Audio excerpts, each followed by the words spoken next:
Olá, muito bem-vindo a mais um encontro com a palavra. Esse é um estudo de toda a Bíblia e agora chegamos aos livros de 1º e 2º Samuel. A partir do capítulo 16, versículo 1, passamos a estudar a vida do rei Davi, o maior rei que Israel já teve e um dos grandes exemplos para nós nas Escrituras. Quando comparamos Saul e Davi, vimos que eles foram totalmente opostos num ponto. O grande problema de Saul foi que ele não obedeceu a Deus. Em 2 ocasiões ele o desobedeceu descaradamente. Em nosso primeiro contato com Davi nas Escrituras, vimos que o seu ponto forte era ser um homem segundo o coração de Deus. Portanto, a vida de Saul é o que podemos chamar de a unção do desobediente. Essa unção não dura muito. Está muito claro nas Escrituras que a chave para manter a unção do Espírito Santo é a obediência. Você já reparou no que Jesus disse na última ceia? Ele disse, se me amais, guardareis os meus mandamentos, e eu rogarei ao Pai, e ele vos dará o Espírito. Lemos no livro de Atos que Deus dá o Espírito Santo àqueles que o obedecem. Portanto, a unção do desobediente não tem como durar. Por isso que Saul não durou como rei.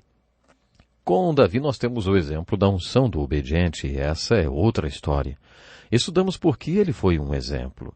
Na minha opinião, o exemplo de Davi atingiu o seu auge no capítulo 7 de 2 Samuel, onde lemos sobre o seu reino eterno. Nesse capítulo vemos que Davi tinha no seu coração construir uma casa para Deus. Ele vivia num palácio de cedro e queria construir um grande palácio para Deus que ainda vivia naquela tenda dos tempos do deserto. O profeta Natã foi até Davi e disse que Deus não queria que ele construísse uma casa, porque Deus ia construir uma casa para Davi. A casa que Deus ia construir seria um reino eterno. Davi ia possuir uma dinastia, uma sucessão de filhos que reinariam sobre Israel. É claro que o Messias iria entrar nessa sucessão e o seu reino não teria fim. O capítulo 7 de 2 Samuel é uma descrição desse reino. Quando Davi ouviu essas palavras, fez uma linda oração dizendo, ah, Senhor Deus, porque o Senhor derramou tantas bênçãos sobre uma pessoa tão sem importância como eu, além de tudo que o Senhor já fez, ainda fala sobre dar-me um reino eterno. Ah, Senhor, o que mais eu quero dizer? O que mais eu posso dizer? O Senhor sabe como eu sou. O Senhor está fazendo tudo isso porque o Senhor prometeu e porque quer assim. Davi entendia aquilo que o apóstolo Paulo iria dizer na sua carta aos Romanos no Novo Testamento, que não é por causa dos nossos merecimentos, nem por causa das nossas obras que Deus nos abençoa por causa da sua graça. Quando chegamos ao capítulo 11 de 2 Samuel, inicia-se uma outra fase na vida de Davi. Esse período foi um dos mais longos e difíceis para ele. É quando Davi, que tinha sido um grande exemplo, torna-se um alerta. Davi cometeu o pecado do adultério e de assassinato, e por um ano inteiro tentou encobri-los de todo mundo. Quando você chega a esse capítulo de Davi, o pecador, você não consegue deixar de se perguntar, como um homem segundo o coração de Deus que queria fazer toda a vontade de Deus pôde cair? Como um homem de Deus, como era Davi, cai assim desse jeito? Quando estudamos o pecado de Davi, vemos que há várias explicações e razões para os seus pecados. Primeiramente, Davi pecou porque era um homem. Apesar de ser um homem de Deus, ele estava sujeito a pecar e a fracassar espiritualmente. De acordo com as Escrituras, todos estão sujeitos à tentação. E de acordo com o Novo Testamento, nós nunca perdemos essa tendência para o pecado. O apóstolo Paulo, que também era um homem de Deus, afirmou no capítulo 7 de Romanos o seguinte, o pecado habita em mim. Isso é uma lei espiritual. Portanto, estamos sempre sujeitos a cair. Davi também pecou e, de acordo com 2 Samuel, capítulo 11, versículo 1, ele pecou porque estava fora da vontade de Deus. No versículo 1 de 2 Samuel, capítulo 11, nós lemos assim, na primavera do ano seguinte, época em que os reis saem à guerra, enviou Davi a Joabe e a seus servos com ele e a todo Israel. Destruíram os filhos de Amon e sitiaram a Rabá. Mas Davi ficou em Jerusalém. Era a época em que os reis deveriam estar liderando seus exércitos nas batalhas. E Davi ficou em Jerusalém. Ele mandou outra pessoa no seu lugar para comandar o exército. Creio que sair da vontade de Deus, como Davi fez, nos torna vulneráveis à tentação. Também creio que Davi pecou porque estava no auge do sucesso. O apóstolo Paulo fez a seguinte afirmação: sei passar necessidade, também sei ter abundância. É necessária muita maturidade espiritual para passar necessidade. E talvez seja necessária ainda mais maturidade para ter abundância. Uma vez eu ouvi Chuck Colson, um líder de um importante ministério, falar para 150 homens e suas esposas que trabalhavam em regime de tempo integral nas prisões com ele. Quando Chuck Colson pensou no ano que estava se aproximando, ele pediu: orem por mim nesse ano que se inicia para que Deus me mostre como ter abundância. Na prisão eu aprendi como passar por necessidade. Quando iniciei a minha vida com Cristo, muitas pessoas ficaram céticas a esse respeito. Hoje, quando falo, os elogios se manifestam. As pessoas até me aplaudem. Os jornais falam coisas boas a meu respeito. Dizem que todo o país está em débito comigo. Da última vez que passei por abundância, eu não me saí muito bem. Foi quando estava na Casa Branca. Eu não sabia passar por aquela situação. Àquela altura da minha vida espiritual, eu estava começando a passar pela abundância. Orem por mim, para que eu saiba passar pela abundância. Orem para que Deus me mantenha humilde. Você já percebeu que é nos tempos de abundância que nos tornamos mais vulneráveis? Faça uma retrospectiva da sua vida espiritual. Pense em que momentos você mais cresceu espiritualmente. Não foi nos tempos de dificuldades, quando você passava por necessidades que teve que depender de Deus? Pensando no seu passado, você percebe que quando estava tudo bem foi o tempo que em você esteve mais vulnerável? Davi pecou quando tudo ia muito bem, quando ele estava no auge do seu sucesso como rei. Acho que isso o deixou vulnerável. Lemos que, enquanto o exército de Davi estava tomando a cidade de Rabá, Davi saiu na varanda e viu uma linda mulher tomando banho. Ele quis o que viu. Ele era o rei e podia ter tudo o que quisesse. Ele quis aquela mulher e a tomou. O adultério de Davi foi muito sério. Leia essa história com atenção. Batseba parecia amar sinceramente seu marido Urias. Ele era um dos comandantes do exército de Davi e estava atacando a cidade de Rabá, lutando a luta de Davi. Você provavelmente já conhece essa história. Quando Davi descobriu que Batseba tinha engravidado, mandou que seu marido voltasse da batalha. Ele tentou fazer com que Urias fosse para casa e dormisse com Batseba, mas Urias era um soldado tão leal que não conseguia fazer isso. Davi até embriagou Urias para fazê-lo ir para casa e dormir com a sua mulher, mas Urias recusou-se. Ele disse: meus homens estão lá no campo, não seria certo eu dormir com minha mulher. Quando Davi percebeu que não havia nada que fizesse Urias ir para casa e dormir com sua mulher, escreveu uma mensagem para seu general Joabe e a mandou pelo próprio Urias. Isso mostra como Urias era um homem de confiança. Aparentemente ele não abriu, nem leu a mensagem. A mensagem dizia: quando você atacar a cidade amanhã, ponha Urias na linha de frente de ataque e tire a sua retaguarda, para que ele seja morto. Não passou muito tempo e o general enviou uma mensagem ao rei dizendo: atacamos a cidade e fomos até o muro. Joabe deu a seguinte instrução ao mensageiro: quando o rei se irritar com você e disser: por que vocês se aproximaram tanto do muro? Não sabem que foi assim que Abimeleque morreu? Que uma mulher jogou uma pedra de moinho na sua cabeça? Tudo o que você tem a dizer é: Urias, o heteu, morreu. E o rei entenderá. Urias foi morto. E Davi, portanto, não era só culpado de adultério, como também de um terrível assassinato porque matou um dos seus valentes. Urias era tão leal a Davi como Ruth, Noemi e Jonatas a Davi. Davi traiu a lealdade de Urias e era culpado de adultério, de assassinato. Davi era culpado de viver uma mentira. De acordo com a história, Davi encobriu seu pecado por um ano inteiro. Ele pensou que ninguém descobriria. Só ele saberia, e talvez o seu general de confiança Joabe. Se você estudar os Salmos de Davi que falam sobre as consequências daquele pecado, perceberá que esse foi o ano mais triste da vida de Davi. Davi foi o grande pregador. Ele pregava para o que chamamos de a grande congregação. Como já destaquei antes, ele escreveu metade do inário do povo de Deus, o livro de Salmos.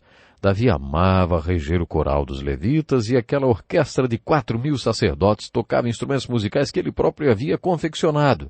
Ele amava conduzi-los em adoração e louvor. No Salmo 51, em que Davi confessa seu pecado, ele conta que durante um ano inteiro não pregou. Durante um ano inteiro ele não louvou a Deus. Imaginamos que durante aquele ano inteiro ele não tenha orado também. Deve ter sido um ano muito, muito difícil para Davi. No Salmo 32, ele diz que durante um ano inteiro ele se manteve em silêncio e recusou-se a confessar o seu pecado. Sua força secou como a água que evapora num dia de verão, porque a mão de Deus pesava sobre ele. A culpa de Davi o deixou doente. Mas um dia ele diz no Salmo 32, confessei-te o meu pecado, e tu perdoaste a culpa do meu pecado. Ele acrescenta, bem-aventurado a quem o Senhor não atribui pecado, em cujo espírito não há engano. Ele falou dessa bênção do perdão e ainda disse, todo aquele que é santo orará a ti, há tempo de te poder achar. Em outras palavras, Davi disse que o povo de Deus deveria orar, pedindo a bênção do perdão. Isso quer dizer que o povo de Deus não peca? Claro que peca. O exemplo de Davi mostra isso claro. Não há dúvidas quanto ao fato de Davi ter sido um homem de Deus, mesmo tendo caído e pecado. A importância é que Davi se arrependeu. O Salmo 23 é o preferido de muitas pessoas porque ele apresenta uma filosofia de vida completa. Quando você o entende, descobre que ele ensina a viver, ensina a morrer e a errar. Davi lidava com essas três coisas. O Salmo 23 nos mostra isso. Acredito que esses capítulos de 2 Samuel, onde lemos a história das terríveis consequências do pecado de Davi, também nos mostram que Davi sabia como errar corretamente. Nos capítulos 11 a 18 e nos salmos que foram escritos durante aquele período, Davi nos mostra como viver, como morrer e como errar. Exatamente. É perfeitamente possível que um homem de Deus erre. A vida de Davi é exemplar porque ele nos mostra como errar corretamente. No capítulo 11 de 2 Samuel, você lê todos os horríveis detalhes do pecado de Davi. Depois, no capítulo 12, um corajoso profeta chamado Natã comparece perante o rei e o tribunal real. Naquela época era costume apresentar ao rei um conflito que estivesse acontecendo. Nesse tipo de tribunal, o rei também fazia o papel de juiz. Também era costume contar pequenas histórias. Assim, o profeta Natã contou uma história para esse tribunal real. Ele contou que havia um homem muito rico que tinha muitas ovelhas no seu rebanho. Em frente à sua casa morava um homem pobre que tinha apenas uma ovelhinha. Esse homem pobre amava sua ovelhinha. Ele era o animalzinho de estimação de seus filhos. Ela comia do seu prato e bebia do seu copo. O homem rico recebeu um convidado em sua casa e não queria matar nenhum de seus animais para oferecer ao convidado. Ele atravessou a rua e pegou a ovelhinha do homem pobre e a abateu para oferecer ao seu convidado. Quando Davi ouviu a história de Natã, disse, esse homem não é digno de viver, ele morrerá pelo que fez. Natã aponta o dedo para Davi e diz, você é esse homem. É de você que eu estou falando. Você é rei de Israel e tem tantas mulheres. Tem toda a riqueza que pertenceu a Saul, e Deus ainda te protegeu das mãos dele. E se tudo isso não fosse suficiente, Deus ainda daria a você qualquer coisa que você quisesse. Mas Urias tinha apenas uma mulher, e você a tomou, e você o matou. Bem ali na frente de todo o tribunal, Natã confronta e acusa Davi do seu pecado. É aí que o livro de 2 Samuel oferece o conteúdo histórico para alguns dos melhores salmos de Davi. No Salmo 51, Davi confessou todo o seu horrível pecado. Se você tiver pecado e não souber como confessar, leia o Salmo 51. Leia-o numa tradução que você entenda bem e deixe que a oração de Davi, nesse salmo, seja a sua confissão.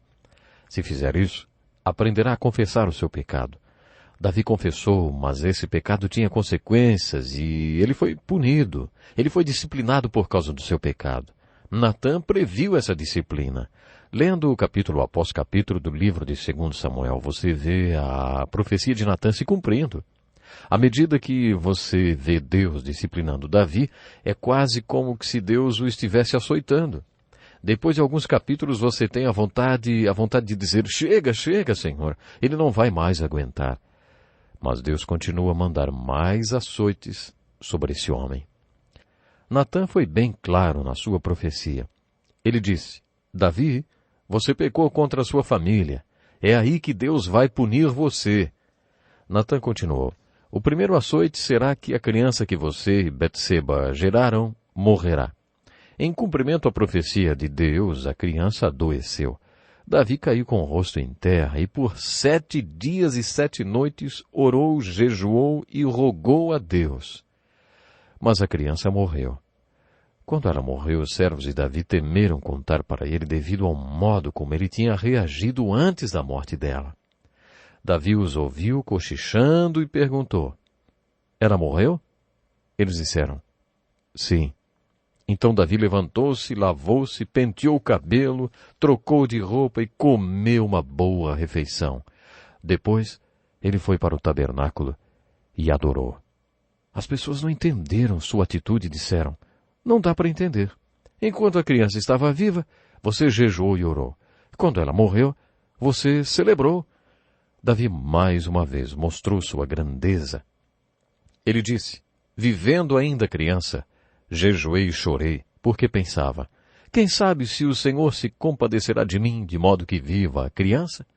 Mas agora que é morta, por que jejuaria eu? Poderei fazê-la voltar? Eu irei a ela, mas ela não voltará para mim. Esse texto é um grande consolo para qualquer um que tenha perdido um filho. Creio que essa história está nos dizendo que quando Deus leva a vida de um filho, não deve existir dúvida quanto ao destino eterno dessa criança. Davi expressou sua forte esperança quando disse, eu irei a ela, mas ela não voltará para mim. Como pastor, já dirigi mais de uma cerimônia fúnebre de criança e compartilhei com os pais essa história. Ela tem servido como consolo e esperança para aqueles pais. Quando você lê a história das consequências do pecado de Davi, percebe a grande diferença na sua reação quando da morte de seu filho Absalão. Quando Davi recebeu a notícia de que seu filho Absalão tinha morrido, sua dor não tinha limites. Ele disse repetidas vezes, meu filho Absalão, meu filho Absalão, meu filho Absalão. Quem me dera que eu tivesse morrido por ti, Absalão, meu filho, meu filho. Davi chorou tanto por seu filho que o seu general disse, acho que se Absalão tivesse sobrevivido e todos nós tivéssemos morrido, ele ficaria bem. Absalão tinha iniciado uma revolução contra seu pai, porque Davi reagiu de um jeito com a morte de Absalão e de outro com a morte de outro filhinho. Para mim a resposta é óbvia. Davi sabia para onde seu nenê tinha ido e ele sabia que iria encontrá-lo novamente. Eu acho que Davi não podia dizer a mesma coisa a respeito de Absalão. Acho que foi por isso que ele chorou tanto quando ele morreu. E as consequências continuaram pelo capítulo 13 em diante. Davi tinha um filho chamado Amnon e uma filha chamada Tamar. Amnon estuprou Tamar. Então o seu filho Absalão, que era a menina dos olhos de Davi, matou Amnon, seu irmão. Absalão então fugiu para salvar sua vida e tornou-se um foragido. Você está vendo as consequências do pecado de Davi em sua família? Quando lemos esses capítulos, torna-se impossível não perceber as terríveis consequências do pecado dele. Lemos que Davi desejou a companhia de seu filho Absalão. Ele teve saudades de Absalão, que teve que fugir depois que assassinou seu irmão Amnon. Finalmente, Absalão foi trazido de volta graças a algumas manobras por parte do general Joabe. Quando Absalão voltou, Davi cometeu outro grande erro. Ele não conseguiu perdoar Absalão completamente. Davi disse, torne para sua casa e não veja minha face. Com isso, Davi alienou seu filho Absalão permanentemente. Então Absalão iniciou uma revolução contra seu pai. Durante 4 anos, Absalão, que era tão bonito quanto Davi, estacionava sua carruagem, último tipo, junto aos portões da cidade. Quando as pessoas chegavam trazendo suas causas para serem julgadas pelo rei, Absalão dizia mais ou menos assim, olha, o rei não tem gente para atender vocês, ele não tem pessoal para ajudar vocês, mas se eu fosse rei, eu faria questão que suas causas fossem tratadas justamente. Quando as pessoas o reverenciavam, Absalão recusava a reverência e procurava mostrar humildade, apertando as mãos das pessoas. Ele fez esse joguinho político durante 4 anos e conquistou o coração de todo o país. Depois de 4 anos, ele pediu permissão a seu pai Davi para oferecer um sacrifício e cumprir um voto que havia feito. Então, a partir da cidade de Hebrom, Absalão iniciou uma revolução contra seu pai. Davi viveu alguns dos dias mais difíceis de toda a sua vida quando soube que seu filho tinha colocado toda a nação contra ele. Quando você lê todas essas tragédias na vida de Davi, vê também a grandeza desse homem. Por exemplo, quando Davi estava partindo de Jerusalém, veio um homem chamado Simei, que passou a segui-lo pelo alto dos montes, amaldiçoando, jogando pedras e dizendo coisas horríveis sobre ele. Absai, um dos homens de confiança de Davi, disse: por que amaldiçoaria esse cão morto ao rei meu senhor? Deixa-me passar e lhe tirarei a cabeça. Teria sido fácil para Davi dizer: tudo bem, vá lá e faz isso. Mas Davi disse: deixa-o amaldiçoar. Talvez Deus o tenha mandado me amaldiçoar. Eu mereço. Deixa-o amaldiçoar. E assim, enquanto Davi saía do vale, esse homem o amaldiçoava e jogava pedras nele.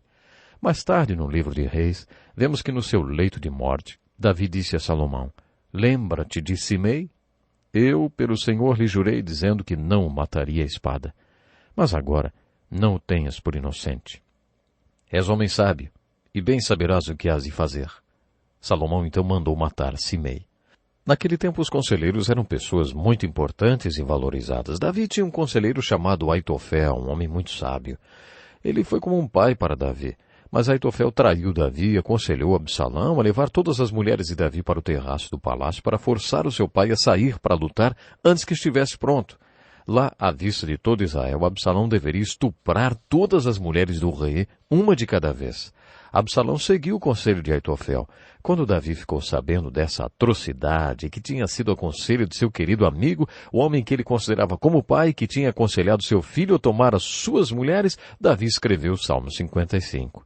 Leia esse salmo e veja como o coração de Davi estava cheio de horror, abatimento e angústia. Aquela notícia abalou seu coração. Apesar de tudo isso, Davi ainda teve uma incrível vitória militar. Mas antes de dar a estratégia de batalha às suas tropas, Davi os instruiu a não fazerem nenhum mal ao jovem Absalão. Creio que o último açoite de Deus sobre Davi foi quando ele soube que Absalão tinha sido morto na batalha. Talvez Davi soubesse que Absalão morreu em consequência dos pecados que Davi mesmo cometera, e por isso ele gostaria de ter morrido no lugar de Absalão. O que Davi nos mostra exatamente como lidar com o erro e o fracasso espiritual e moral. O segredo é confessar os pecados. Por isso, depois de tudo, temos as palavras do Senhor Jesus que disse: agora vá e não peques mais.